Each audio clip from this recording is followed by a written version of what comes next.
Labą dieną. Labas. Gerbiamas daktarė, dabar kokie jūsų pirmi įspūdžiai po pirmo etapo su Tula? Nu, davažiavom pirmą etapą, pervažiavom. Ja.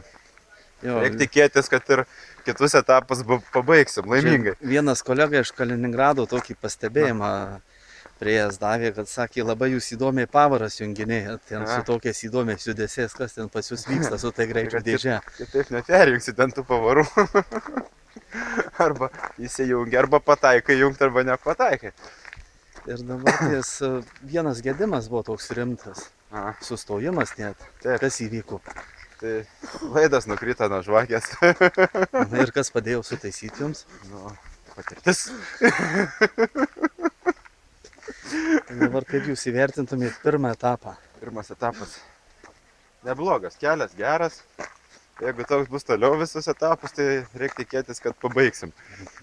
Ir kur mes čia randamės, priminkės? Paklausiu. Kopnai Gūžė randamės. Miškuose. Valdiškuose. Nu čia kaip botanikos sodas kažkoks, aš kiek suprantu. Panašus, va, galima pasižiūrėti kokie gražių dalykų. Prašom nesivežti Vilkaviškį. Nieko, nekast.